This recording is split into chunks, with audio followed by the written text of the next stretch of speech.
file ci Sénégal donc yéen a ñuy suivre jamono jëlee ci suñu plateforme bii di Sénégal 7 TV mën ngeen réagir également à tout moment yónnee seen laaj réagir ci li nga xam bëgg nañu ko waxtaanee tey mu ñeel mbirum Cheikh Oumar Diagne déjà Abdou Karim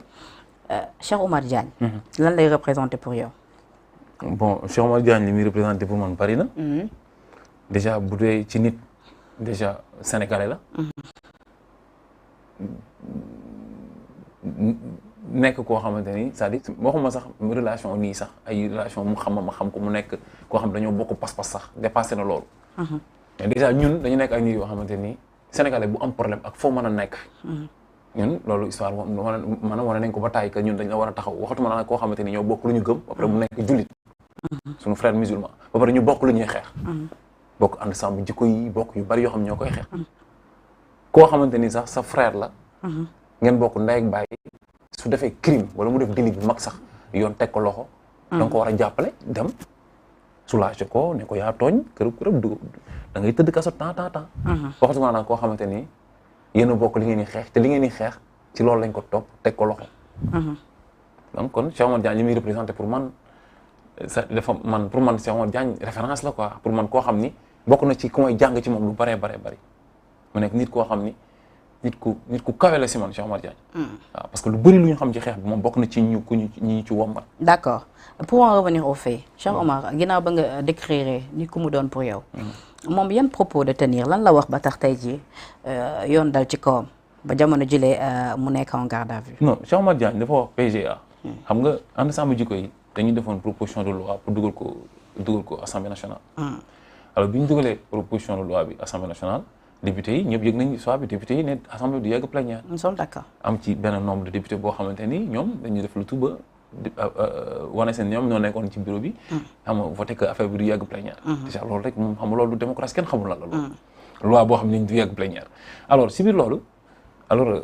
ànd sàmm jikko yi nag ñu doon def benn émission Walfadjri.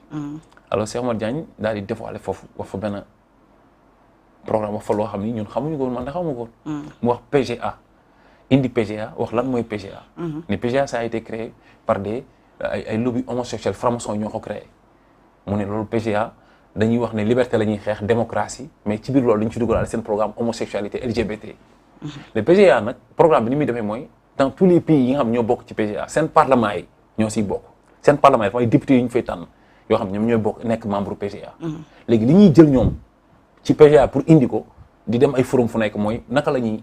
imprégner instaurer homosexualité ci seen dëkk ñoom. ak seen i texte ak seen i système d'enseignement ba pour mu dugg ci seen parlement yi. ba tey bu ñu sukkandikoo ci cadre Cheikh Oumar Diagne. waaw loolu dëgg la loolu mooy dëgg Cheikh Oumar Diagne li mu wax laa lay wax. te li mu wax noonu dëgg la. loolu laa la wax ni li nga wax ni tu fekk répété li nga xamante ni moom loolu la waxoon. léegi bi mu waxee loolu. après nag bon ça nous a surpris. mu expliqué nag si député yi nga xam ni am na si ñoo xam ne ñoo bokk ci PGA bi. am na digg naa ay yenn député yi aalu di kaas. di dem di wër ci média yi di défendre homosexualité di wax ni loi bi nga xam moo fi nekk baax na jarul ñu koy changer ñu ciy changer dara jarul ñuy criminaliser homosexualité parce que Sénégal criminaliser homosexualité ba pare te loolu c'est archi fou Sénégal ñoo dem Nations Unies wax ba mu leer ne le Sénégal n'a pas de problème avec les homosexuels ñoo wax que le Sénégal acte contre nature commis publiquement la contre le code pénal di bañ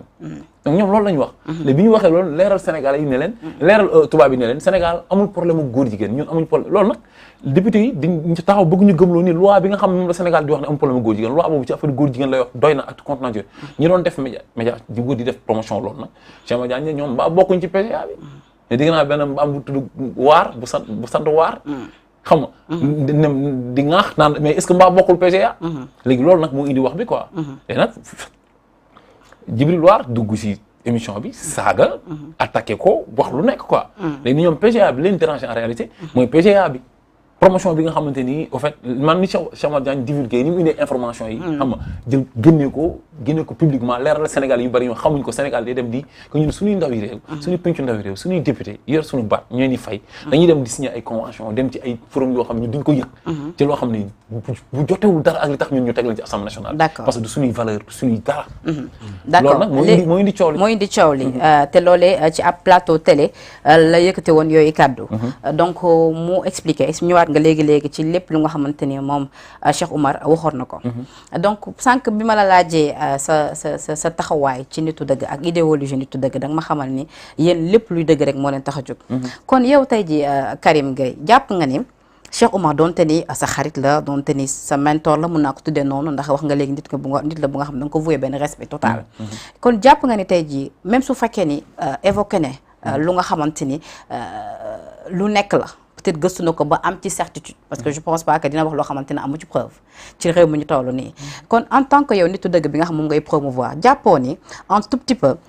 li mu propos yu mu tenir quand même dem ba ni comme ni nga ko waxee léegi am na benn mbaam buy ŋaax fee bu sant waar moom sax ci mbir bi la bokk. loolee waxul woon sax mbaa bokkul ci PGA. mbaa bokkul ci PGA bi. loolee c'est pas trop fort nga tiim être humain nit bu yàlla sax ni benn mbaam buy ŋaax fee. est-ce que tey jii loolu déjà benn propos bu ñu ci taxawee rek loolu rek suscité warul woon suscité benn coow wala warul woon jar nit ki mer ci ba dem déposer li nga xam mooy plainte am. waaw d'accord mais bu ñu taxawee ci point boobu. ok léegi xam nga dafa am loo xam ni dafa am solo. muy la parce que ñun nous sommes des musulmans par exemple. xam nga yàlla dafa ci Alxuraan ne summa radadnaa asfala saafiliin mu ne nit day wàcc day dem ba wàcc ba mu nekk mala ba gën a yées mala te loolu ci góor jigéen la feeñee. léegi nag saa salaam daf ñu jàngal ni. nit ku nekk moom ña ngay ndurul ak ña ngay àndal ñoom yaa ci ñooñu ko bokk. doo bëgg wax foofu. maanaam Jibril waa ci ñooñu la bokk summa radadnaa asfala saafiliin bi. foofu loolu moo tax sama am fitu waxoon. ku dem di taxaw di défendre homosexualité Sénégal musul am ci àdduna. kuy défendre kuy taxaw jël sa temps sol sa daal di wër ci média yi. pour ñu bañ a criminaliser homosexualité Sénégal koo ko waxoon 10 ans ci ginnaaw doo ko gëm. moo tax Cheikh Oumar Diagne am sañ-sañ ñu taxaw ne kuy ŋaax bu benn mbaam bu sant waar buy ŋaax te loolu. wax boobu moom damay répéter même propos yi. parce que moom moo taxawee taxawaayu mbaam buy ŋaax. kon yow da nga dëggal pour yow Cheikh Oumar li mu wax noonu da nga ko dëggal ñu ngi koy wax boobu léegi. yow rafetlu nga tey jii la fait que nit taxaw traité morom nitam de mbaam buy ŋaax Sénégal di défendre Abdou Karim da nga bokk ci nitu dëgg. waaw da nga may bàyyi mu yëgale képp kuy défendre homosexualité Sénégal di xeex pour ñu bañ a dugal ñàkk Sénégal ci mbon yi tubaab bi di dugal nga dem di bokk ci ay PGA yi di défendre homosexualité ah taxaw ci carrément mbaam buy ŋaax la gën loolu man je suis en phase ak Cheikh Oumar Diagne loolu téere la dëkku Serigne Touba Alaaji Malick Baye Niass jàngu bi nga xam ne fii bois sacré yi ñëpp ñu ànd am ay valeur ceddo yi ñun xamuñu góor jigéen bugguñu ko yow nga dem ne taxaw ni murit nga wala tijaan nga wala julit nga wala chrétien nga am religion nga taxaw ñëw di défendre homosexualité yow. d'accord. yow kay mbaam buy nga wax sax la gën. d'accord point boobu dinañ ci ñëwaat. Ousmane Sarr nit bu taxaw déjà traité moromu nitam de mbaam te yàlla sàkk ñu ñëpp ñuy ay être humain sàkk tamit mala yi. waaw xam nga day fekk si li Karim wax sànq rek si aaya alxuraan bi li yàlla ne nit yenn saa yi dina wàcce boppam maanaam dina wàcc si daraja ba tolloo ak mala yi bu ko mala yi gënul te loolu nag wax dëgg yàlla man de gëm naa ne képp koo xamante ni bokk nga si ay lobby yoo xamante ni ay lobby góor jigéen la pour man wax dëgg yàlla yow ak mala yi yéen a tolloo dayo wala sax ñu tane la parce que mala yi nag lu mu metti doo dox si ba dox ñaari mala yu góor di sëy wala ñaari mala yu jigéen loolu si nit rek nga koy gis beneen bi mooy Djibril War gis nga Djibril War bi nga xamante nii dañ dafa porte plainte Cheikh Oumar Diagne parce que daf ko traité de mbaam mais Djibril War li mu wax ak li mu ñuy accusé moo gën a garaaw est-ce que xam nga kan mooy Djibril War. Djibril War taxaw na fii ne la mort de Samba Sall Ousmane Sonko mooy responsable bi lan moo ko si fekk dara fekk ko si taxaw na fii ne Auchan yi nga xam ne jot na leen a toj ci 2021 bi ak Total yi donc Guy Marius Sagna ak ñi muy àndal activistes yi ñoom ñoo tax booy dem toj loolu noonu ba léegi kenn topp ko si dara pour man nag li Cheikh Oumar Diagne wax gis nga Cheikh Oumar Diagne daf ko traité de mbaam mais Djibril War bi mu duggee si biir émission bu fekkee seetaan nga ko li mu wax sax waa ànd sàmm jikko yi moo gën a garaaw sax mbaam parce que dafa dugg saaga leen boo duggee si biir émission man ko seetaan léegi sa YouTube daf ne ki nga xamante ni mooy Cheikh Oumar Diagne dégg naa ko sànq muy wax mais bu ma ko jàppee dinaa ko def ni ñuy def jigéen jaar fu ñaaw futti ko def ko ni ñuy def jigéen en direct ñëpp di ko seetaan donc si Djibril War boobu noonu est-ce que tamit dafa waxee noonu parce que tamit Cheikh Oumar moo ko ni mbaam nga non gis ci boppam xam nga dama lay bëgg maanaam Djibril War xam nga moo tax sànq ma lay nettali li fi jaar maanaam wax leen la personne de Djibril War si jëmmam maanaam moom moo doon tooñkat ba pare du waxkatu dëgg ba pare mën a wax yu rëy di ko teg si kaw ay nit parce que déjà nit ki nga xam ne accusé nga ko de terrorisme wala nit koo xam ne nit dee na ak bakkan ni mu fooree nga ne diw mooy responsable bi donc loolu pour man suñu si su réew taxaw di ko seetaan kooku waruñ ko woon sax ñëw fii mu naan day porte plainte nit parce que dafa ko accusé de mbaam mais léegi moom mi taxaw publiquement ñëpp di ko seetaan si émission télévision mu ne nit ki bu ma la jàppee dinaa def ni ñuy def jigéen fut la léegi est-ce que loolu ak mbaam lan moo gën a garaaw pour yow non fii man maay laaj ngeen di tontu. waaw mais dama lay wax rek loolu sénégalais yi xëy na ñoo koy atte ñu seetaan mais pour man loolu moo gën a garaaw sax nga traité nit ki de mbaam wax dëgg yàlla man de propos yi nga xamante ni professeur Cheikh Oumar Diagne wax na ko muy ne benn mbaam waar bi nga xamante ni mi ngi nekk fee di ñaax laaj daf na wax journal ne ko laaj ko ba xam bokkul PCA man propos yooyu dama koy dëggal Djibril War fii Sénégal mbaam sax moo ko gën. Abdou 48 heures ñu jàpp ko ki nga xamante ni moom mooy Djibril nu mu tuddati sax Cheikh Oumar Diagne li ñu koy toppee nag ma dellu si waat ci moo di waarul wàllu diffamation ni daal dafa tenir ay propos yu nga xamante ni tegu ko fenn. naka ngay expliquer lu nu mel le fait que nga tenir yenn propos yi te moom mënul apporter ay preuves. teg ko ci table bi yan preuve la apporter yi wane li nga xamante ni moom. soo demee nga tapé PGA ci internet bi. Parlement Sénégal ñi député yi bokk. non ci convocation bi la wax man waxuma existence su PGA non dégg nga expliqué la xam nga dañuy waxtaan. vas-y convocation bi dafa am confrontation. am na lépp. que boo tapé di nga gis lan mooy rôle PGA. liberté démocratie LGBT yu yëpp ay programme la yoo xam ne ñoom dañ ciy dox te tubaab bi au fait en réalité suñu ñëwee di indi góor jigéen loolu la ñuy njëkk indi liberté ba pare nga xam ne ci la ñuy soog a dugal seen góor jigéen tànk-tànk dañ koy muuroo rek. Cheikh Oumar Diagne li mu wax lu wér la lu wóor la te boo ko tapé ci internet bi nga gis turu Djibril War mu bokk ci député yi bokk ci PGA. loolu koy lu ne fàng la kenn du ko jeex. ba ñu ko entendre. fële ca justice. laaj ko li nga xamante ni mooy preuve yu wane que ni. Djibril War ci la bokk. ndax xam moom yéen ñi nga xam yéen dafa nekkoon ak moom. ndax xam loolu moom teg na ko ci table. mais loolu la wax outre le fait que ni affaire mu ngi disponible sur le net comme ni nga ko waxee léegi dama ni. ndax moom apporté na ay preuve visible ci li muy wax. teg ko ci table visible mooy li mu la dama ne la tubaab bi. parce que bi muy wax dafa xamle ni li muy wax yëpp li muy avancé am na ay preuve moom loolu la wax moom Cheikh Oumar bi muy wax yooyu propos foofee ca Walf TV dafa ni li may wax ni yëpp maa ngi ak ay preuve et que bu ñu ma wooyee dinaa génnee samay preuve moo tax ma laaj la ni la ndax am kon moom ba mu demee ca kanamu yoon ni ki barki dem ba ñu ko convoqué ndax am jël naa ay preuve am ni question bi leer na xam nga moom bi ñu ko njëkkee déglu dañ ko déglu ba pare mu expliqué après mu demaat ñu convoqué ko mu ñëw def confrontation après mu dem après ñu convoqué encore c'est-à-dire il faut ñu comprendre que ni Cheikh Oumar Diagne li ko teg loxo. du ay diffamation dañu muuroo diffamation rek ay injure publique parce que injure sax en réalité diffamation sax boo seetee avocat yi seen jëm bopp ñoo wax ne 20 ans ngi nii musuñu arrêté nit di ko teg mandat de dépôt ci diffamation sursis la wala ay amende yooyu. musul am Sénégal fii ci Cheikh Oumar Diagne la amee. benn non xaaral ma ñëw am na. Khalifa rapport bi ñu ko jàppee ci li nga xamante ni waxoon nañ ko pour diffamation lañ ko toppee te taxul teg nañ ko loxo. non moom sax génn na. man Cheikh Oumar Diagne laa lay wax de par rapport ak xam nga autorité non da nga ni loolu musu am Sénégal am na Sénégal. non ci kaaw Khalifa rapport pour diffamation. ban Khalifa rapport lan la def. il a été arrêté si loolu. mais man li ma lay wax man avocat bi moo ma ko wax Khoureyssi Ba moo ma ko wax man ma Sénégal fii 20 ans ngi nii musuñu arrêté nit ci diffamation tëj ko mandat de dépôt yóbbu ko instruction lañ la wax Khalifa rapport mandat fee lañ ko yóbbu flagrant délit lañ ko yóbbu instruction laa la wax instruction lañ wax waxuñu arrêté nit ci man mii ci diffamation la ñu arrêté woon tëj ma mandat de dépôt tëdd naa ko 2 weer ak ay offense ak commissaire man mii tëdd naa loolu ci diffamation mais dañ ne dossier diffamation nga jël ko yóbbu ko instruction la ñuy wax xam nga instruction mooy loo xam dañ ciy def enquête nga xam ne mën nga ko tëdd juróom benn weer ci mandat de dépôt bi di xaar ñuy seet pour xam diffamation lan mooy si soxla instruction. est-ce que du loolu yëpp day wane procédure boobu yëpp day ak lu waral ñu yóbbu ko instruction est-ce que du day wane quand même importance su moom accusation yi nga xam teg na ko ci kaw Djibril War parce que tamit li mu ko wax noonu du lu ndaw de. non mais yow li xanaa déggoo lañ la expliqué dañ ne la loolu mi ngi si internet bi lan mooy lu ndaw. mais li mu wax defal naa Abdou Karim bëgguma ñëw ak yow ci mu ngi ci internet bi. parce que tamit non attends xam nga non attends c'est que dama bëgg wax ne loolu preuve yi. xam nga dama la tubaab yi dañuy liggéey sànq da nga ma dagg tubaab yi dañuy liggéey loo gis dañu am seen programme am seen site. dafa am site boo xamante ni information boo bëgg ci PGA da ngay dugg biir PGA mu wax la dëkk bu nekk ñan ñoo fay représenter Sénégal. loolu même budul ñan ñoo fay représenter loolu même budul wàllu PGA sax. technologie si moo avancé moo la ma ne loolu recherche boo bëgg a def. léegi ma ne la kon ñoom li ñu arrêté Cheikh Oumar Diagne ba waru ko yóbbu ne benn ne diffamation diffamé wu kenn diffamé wu ko injure bi ñu ci boole rek peut-être pour aggraver dossier bi la mais dama ni lan moo tax ñu war a mën a arrêté nit si loolu ba pare yóbbu ko instruction xëy na bu dee jàpp nañu ngaax bi saaga la Djibril War da ko saaga ñu fayante wala sa ay saagante la mais ma ne est-ce que loolu jar na yóbbu institution enquête la laaj te enquête yooyu pour day may pour juge bi mu mën la deuxième cabinet lañ ko yóbbu comme si chambre criminelle la quoi c'est-à-dire yóbbu la foo xamante ni yow tey yow dafa mel da nga rey nit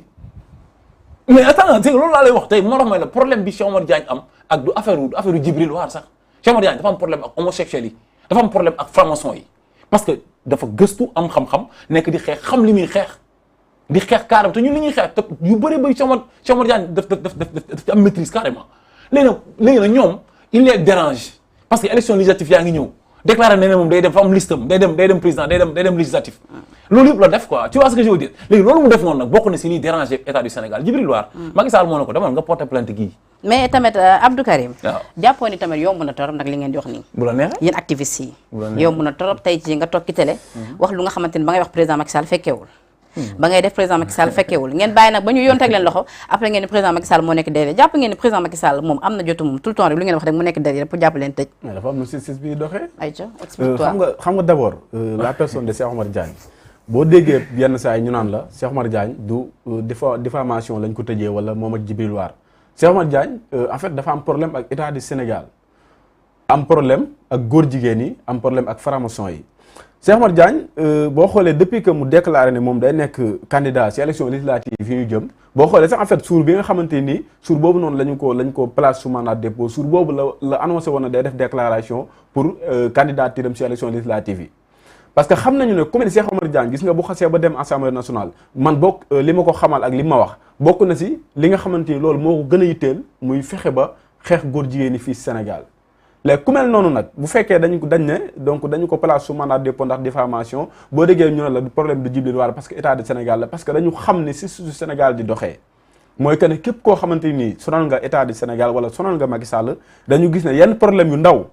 da nga koy am dañ ciy profité pour le parce que par contre suur bi nga xamante ni suur boobu la ko siis bi doon déglu une heure de temps avant dama gis ki nga xam mooy avocat bi mu ne ma jamono bi ñu toll nii tellement que dossier bi dañ ko surcharge mais dossier bi ku ko surcharge si lan lañ ko war a surcharge parce que daf ne ma jamono bi ñu toll nii awma yaakaar ne Cheikh Omar Diagne dinañ ko bàyyi dama gëm ne dañ koy place sous mandat de dépôt parce que dossier bi dañ ko surcharge ba mu fees dell mais kan moo war a surcharge dossier bi xanaa du diffamation ak injure publique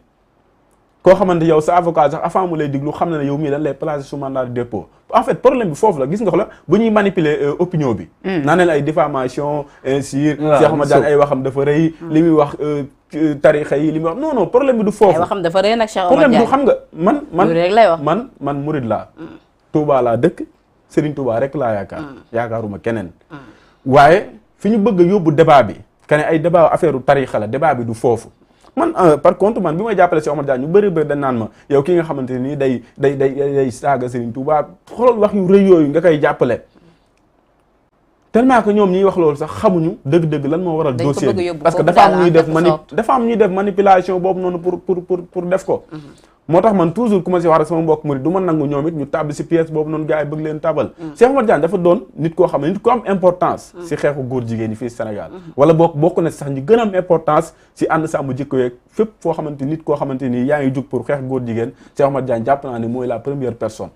parce que dafa doon koo xam tellement que day gëstu am xam-xam ba pare engagé wu ba pare diina rek moo ko ñor Cheikh Omar Diagne noonu nga gisee noonu lépp lu nit di am si wàllu alal soxlawu si dara am na ko daf ko am ba téye ko mais moom li ko ñor mooy Sénégal baax li ko ñor mooy diine taxaw Sénégal li ko ñor mooy dëgg rek taxaw fi te ñu bàyyi naxante bi. mais hormis le fait que ni jàpp ngeen ni acharnement la contre sa personne Abdou Karim balaa ngeen doon jàpp loolu en tant que ñu bokk ci nitu dëgg damay insister waat ci nitu dëgg boobu parce que loolu mooy seen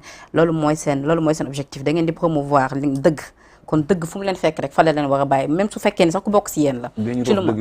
waaw loolu c'est important c'est important Abdou Karim il faut ñu koy fàttali donc le fait est que ngeen di promouvoir à chaque fois dëgg est-ce que tey jii vous êtes libre porter combat pour la libération de Cheikh Omar Diagne te ñëpp moom lañ koy yéene kenn yéenewul nit ki ñu jàpp ko mais avant ngeen di porter combat bi est-ce que tamit du ngeen d'accord que ni peut-être propos yu mu tenir xaw na choquant tuuti pourquoi parce que Djibril War mu bokk ci wala mu ñàkk ci bañ a bokk peut-être kilifa la am na njabootam et tout et que tey jii peut-être que tenir yenn propos ci nit ki c'est normal mu blessé ko surtout moment bi nga koy tenir fu mu ko war a fekk est-ce que tey jii en tant que nitu dëgg du ngeen d'accord ci principe boobu laataa na ngeen koy ñëw wàllu si. non c'est que il faut ñu jubóo si benn point. xam nga loolu yow li ngay posé question ngi posé nag ñu delluwaat ginnaaw. parce que ñun dañu répété même propos Cheikh Omar yi fii nii. ne la ñun loolu dañ ci ànd à 100%. ne la képp kuy ànd ak góor jigéen ñi yàlla moo ni mala nga mala doomu aadama li koy wàcce ba mu wàcc ba ci suuf góor jigéen loolu sax ci góor jigéen la feeñee te kuy défendre góor jigéen ci ñooñu nga bokk te Djibril War day défendre góor jigéen yi loolu dañ ko dépassé. non loolu waxuma man. non xam naa fi ngay waxee da nga ni ci point boobu weesu nañ ko. yow da nga ni propos yi nga wax da nga ni propos yi mu wax. pour en revenir ba tey ci plainte bi moo tax ma lay laaj. waaw loolu laa wax ma ne propos yi laa wax ma ne propos yooyu noonu. propos yi moo indi plainte bi. te propos yooyu noonu ñun dañ en fait ñun on est en phase avec lui loolu lañ la wax. c'est-à-dire xam nga man dama bëgg ñu jubóo si benn point xam nga sànq maa lay wax ne la Macky Sall nga naa man non Macky Sall c'est-à-dire politique la il faut ngeen comprendre ni Cheikh Oumar Diagne instant détenu politique la et que dañ ko bëgg sànq profiter parce que jëmmam gi day déranger. mais fu ngeen teg loolu Karim. baa ma daaneel rek dañ ko bëgg sànq mooy moom laa la wax sànq yaa booy instruction criminelle lañ fa yóbbu boo xam ne dañ koo jàpp di enquête xool nu mu ko reyee yaa booy instruction lañ fa yóbbu jaaykatu drogue boo xamante dañuy xool vente drogue beeg réseau beeg nan la doon jaay ak pour enquête ak diw ci la bokk ak diw ak diw chaîne bi crime bi nii la demee ak yooyu noonu yaa booy loolu mooy instruction mais yow nga mën taxaw nga jàpp nit koo xamante ne dafa wax lu leer flagrant délit leer nañ ci télé nga jàpp ko diffamé nga jàpp ko yóbbu ko instruction deuxième cabinet juge bi jël ko placé ko sous mandat de dépôt nga xam ne mandat de dépôt mën nañ ko fa fàtte 6 mois profité si ay problème yu ndaw comme li kii wax ci affaire ñu ne dafa ni murid yi nii gars yi amuñu yenn compréhension yi yenn entendement yi ñu bëgg ci dugal pour diviser Sénégalais yi parce que loolu chaque fois état ci loolu lay dox soo déggee ñu la Macky Sall parce que justice sénégalaise moo am nu muy doxee lan moo tax ñun man ma defee diffamation ma attaqué commissaire bi wax commissaire bi dañ ko war a nangam ñu kii ma lu tax lan moo tax yóbbuñu ma institution c'est lan moo tax Khalifa rapport par exemple kenn yóbbu ko institution loolu c'est que yooyu la foofu laa bëgg ñu xam moo tax ma ne Cheikh Oumar Diagne détenu politique la dafa su fait au fait ñoom dañ ko bëgg a sànq parce que day déranger dañ ko bëgg a sànq parce que dafa am moment boo xam dafa am benn erreur bu ndaw benn